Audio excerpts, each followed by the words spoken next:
Hello students, welcome back. तो previously हमने discuss किया है प्लाज्मा मेम्ब्रेन के फंक्शंस के बारे में। प्लाज्मा मेम्ब्रेन कौन कौन से फंक्शंस परफॉर्म करती है। आज हम पढ़ने वाले हैं स्ट्रक्चर ऑफ प्लाज्मा मेम्ब्रेन के बारे में। प्लाज्मा मेम्ब्रेन का स्ट्रक्चर जैसा भी है वैसा क्यों है उसके बारे में हम डिस्कस करने वाले हैं। तो चलिए स्टार्ट करते हैं आज का सेशन। सो प्लाज्मा मेम्ब्रेन की अगर हम बात करें, एनिमल सेल के केस में जो आउटर कवरिंग है सेल की, that is known as plasma membrane. ठीक है, उसको क्या बोला जाता है? Plasma membrane. इसका सेकंड नाम है सेल मेम्ब्रेन, या फिर इसको बायोलॉजिकल मेम्ब्रेन भी कभी कभी बोल दिया जाता है। सो कंफ्यूज नहीं होना है, तीनों नाम एक ही मेम्ब्रेन के है, that is plasma membrane, cell membrane, या फिर you can call it as biological membrane. तो अभी प्लाज्मा मेम्ब्रेन के स्ट्रक्चर को समझने से पहले बेसिक कुछ क्लियर कर लेते हैं हमारे। यहाँ पे अगर हम प्लाज्मा मेम्ब्रेन की बात करें तो प्लाज्मा मेम्ब्रेन क्या कर रहा है? सेल में जो भी ऑर्गेनेलीज प्रेजेंट है, जो भी यहाँ पे सेल के अंदर ऑर्गेनेलीज प्रेजेंट है, उसके बाहर उसको बाहर के इन्वायरमेंट से सेपरेट करने का, प्रोटेक्ट करके रखने का काम कौन कर रहा है? हमारी प्लाज्मा मेम्ब्रेन कर रही है। तो अगर हम सेल के आउटसाइड भी देखें, सेल के बाहर भी देखें, दिस इज मैट्रिक्स। ठीक है, ये क्या है? मैट्रिक्स है, यहाँ पे प्रेजेंट है। तो अभी इस मैट्रिक्स में कुछ वेस्ट भी हो सकता है, सेल भी कुछ वेस्ट प्रोड्यूस कर सकता है। ठीक है, तो यहाँ पे ऐसा नहीं होना चाहिए कि large amount of waste matrix से सेल के अंदर एंटर हो जाए।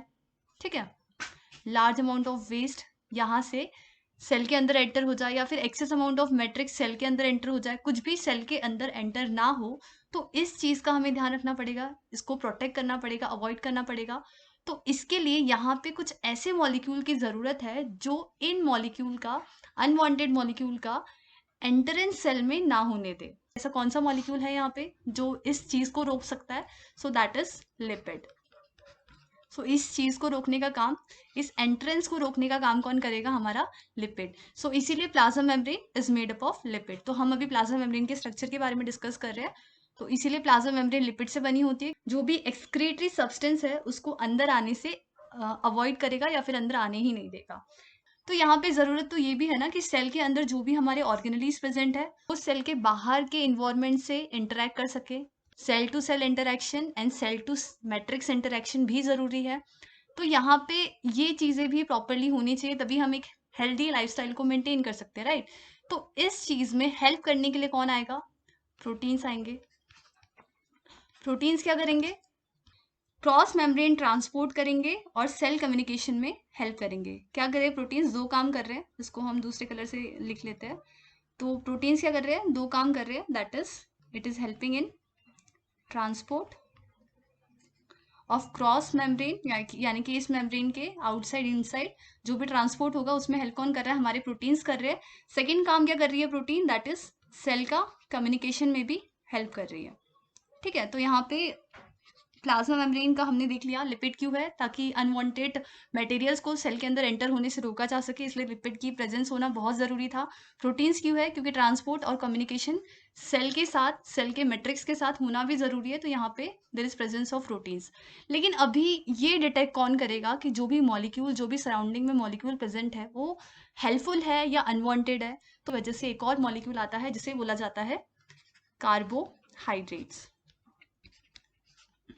ये कार्बोहाइड्रेट्स क्या करेगा? रिकॉग्नाइज करेगा, it will help in recognising. ठीक है, रिकॉग्नाइजिंग किसको? लिपिड्स को भी रिकॉग्नाइज करेगा, प्रोटीन्स को भी रिकॉग्नाइज करेगा। तो ये सारी चीजों को रिकॉग्नाइज करने का काम कौन करेगा? हमारा कार्बोहाइड्रेट्स। तो अगर हम प्लाज्मा मेम्ब्रेन के स्ट्रक्चर की बात करें तो प्लाज्मा मेम्ब्रेन का स्ट्रक्चर जो है that is made up of basically तीन चीजों से मिलकर बना है, that is lipid, proteins and carbohydrates. I hope ये बेसिक जो कंसेप्ट था प्लाज्मा मेम्ब्रेन के स्ट्रक्चर के बिहाइंड, कि लिपिड्स क्यों प्रेजेंट है, प्रोटीन्स क्यों प्रेजेंट है, कार्बोहाइड्रेट्स का क्या रोल है, ये आपको क्लियर हुआ होगा। तो प्लाज्मा मेम्ब्रेन का जो मॉडल है जो हम पढ़ते हैं, वो उस मॉडल का नाम है बच्चों फ्लूइड मोजाइक मॉडल।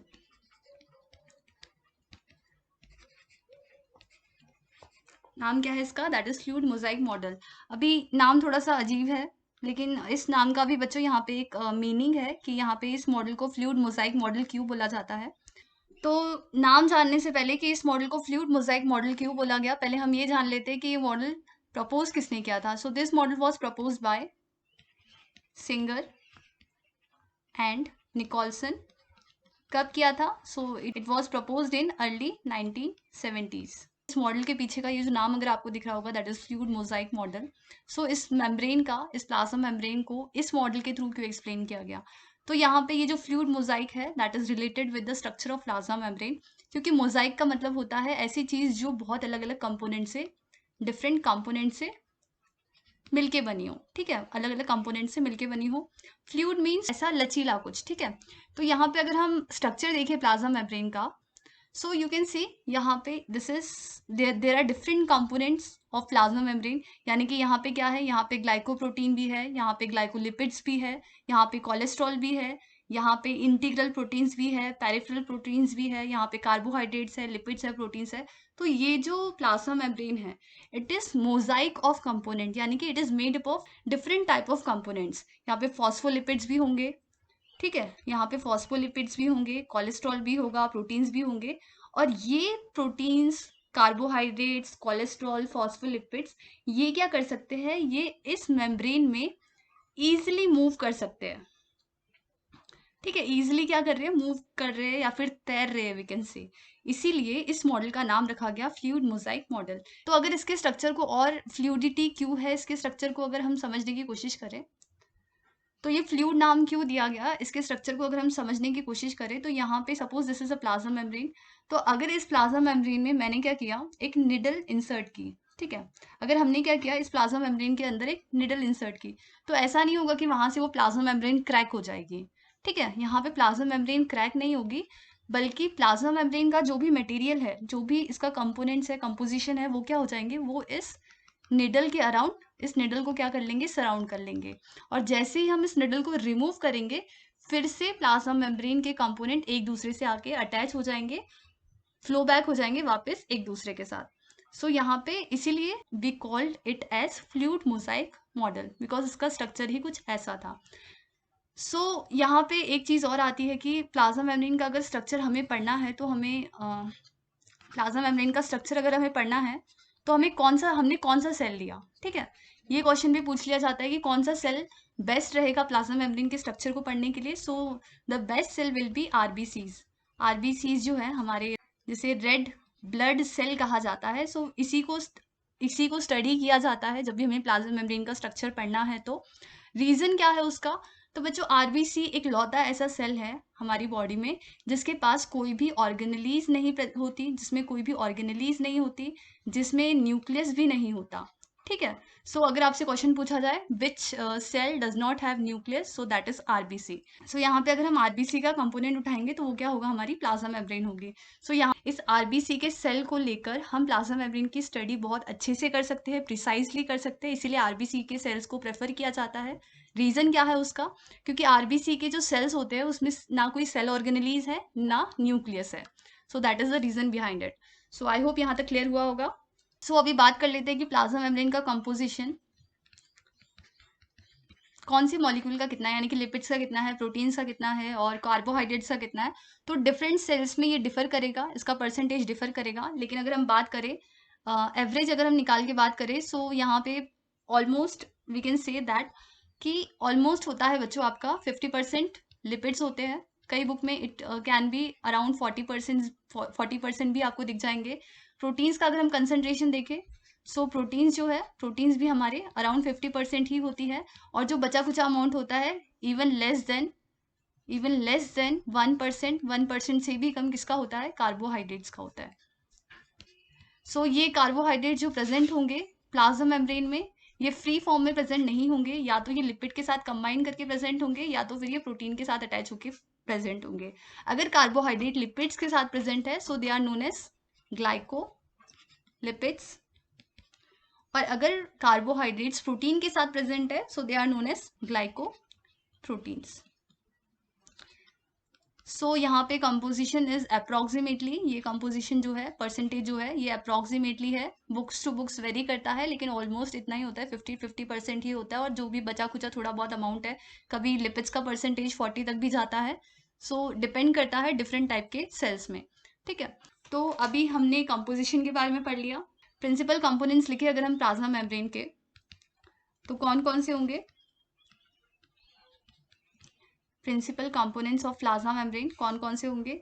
सो 3 कंपोनेंट्स है, दैट इज लिपिड्स, जो कि फॉस्फोलिपिड या फिर कोलेस्ट्रॉल की फॉर्म में प्रेजेंट होती है। फॉस्फोलिपिड्स कोलेस्ट्रॉल की फॉर्म में प्रेजेंट होता है। सेकंड है हमारी proteins and third is carbohydrates. तो कार्बोहाइड्रेट्स किसके साथ कॉम्बिनेशन में प्रेजेंट होंगे? सो लिपिड्स एंड प्रोटीन्स के साथ। ठीक है, लिपिड्स के साथ है so they are known as glycolipids, अगर प्रोटीन्स के साथ है so they are known as glycoproteins. तो अभी हम एक एक जो इनके स्ट्रक्चर है उसके बारे में तो डिस्कस करेंगे ही, बहुत डिटेल में डिस्कस करेंगे, लेकिन कुछ की पॉइंट्स जो हमें याद रखने हैं लिपिड्स, प्रोटीन्स एंड कार्बोहाइड्रेट्स के बारे में एक बार इसको कवर अप कर लेते हैं। So first we will start with phospholipids.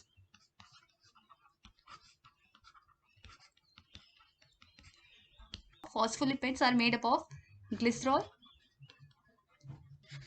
phosphate linked head group, and third one is 2 fatty acid tail. तो यहाँ पे अगर हम स्ट्रक्चर देखें फॉस्फोलिपिड का, so it will be something like this. Fatty acid की 2 टेल है और ये क्या है? This is phosphate, this is phosphate group. So plasma membrane में ये फॉस्फोलिपिड प्रेजेंट कैसे होती है? सो यहाँ पे 2 लेयर प्रेजेंट होती है फॉस्फोलिपिड्स की। ठीक है, जिसमें ये जो टेल है, tails are facing each other. ठीक है, ये एक लेयर हो गई and this is the second layer, this is the second layer. So यहाँ पे अगर हम बात करें हेड एंड टेल की, so head is polar. Head क्या होता है? हेड होता है पोलर होता है, और we can say it is hydrophilic. Hydrophilic means water loving, and जो फैटी एसाइल टेल है या फिर फैटी एसिड की जो टेल है दैट इज नॉन पोलर, और वी कॉल इट एज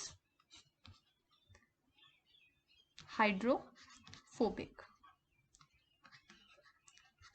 तो हाइड्रोफोबिक क्यों है, हाइड्रोफिलिक क्यों है, इसके बारे में डिस्कस करेंगे। सिर्फ अभी आपको मैं स्ट्रक्चर एक्सप्लेन कर रही हूँ थोड़ा थोड़ा सा, ताकि आपको थोड़ा क्लियर हो जाए, एकदम से ज़्यादा प्रेशर ना आ जाए ग्लिसरॉल क्या है, फॉस्फेट लिंक ग्रुप क्या है, तो इसीलिए थोड़ा सा आपको पता होना चाहिए, इसलिए मैं आपको बता रही हूँ। तो यहाँ पे if you can see in this structure, ये क्या है हमारी? ये है हमारी प्लाज्मा मेम्ब्रेन। तो प्लाज्मा मेम्ब्रेन में क्या प्रेजेंट है? Phospholipid, it contain phospholipid. So यहाँ पे टेल्स जो है they are facing each other. Phospholipids के यहाँ पे 2 लेयर प्रेजेंट है, इसीलिए हमारी जो सेल मेम्ब्रेन है, हमारी जो प्लाज्मा मेम्ब्रेन है, इसका नाम है बच्चों फॉस्फोलिपिड। इसको हम क्या बोलते हैं? Phospholipid by layer because it contain 2 layer of phospholipid. इसके अलावा लिपिड से हमारे कोलेस्ट्रॉल बनते हैं। Cholesterol is also made up of lipids, जो कि कोर ऑफ द मेम्ब्रेन में प्रेजेंट है, मेम्ब्रेन के अंदर प्रेजेंट होता है। सो यू कैन सी ये जो स्ट्रक्चर आप देख रहे हो, इतना स्ट्रक्चर अगर हम कंसिडर करें, okay I will highlight it ताकि आपको थोड़ा क्लियरली विजिबल हो।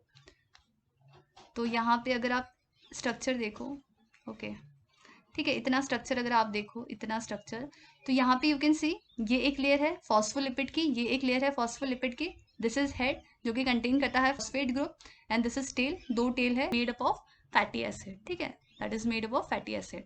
सो आई होप फॉस्फोलिपिड का थोड़ा क्लियर हुआ होगा, समझ में आया होगा। कोलेस्ट्रॉल कहाँ पे प्रेजेंट है? यू कैन सी ये जो है core of the plasma membrane, यानी कि प्लाज्मा मेम्ब्रेन के अंदर क्या प्रेजेंट है? कोर में क्या प्रेजेंट है? कोलेस्ट्रॉल प्रेजेंट है।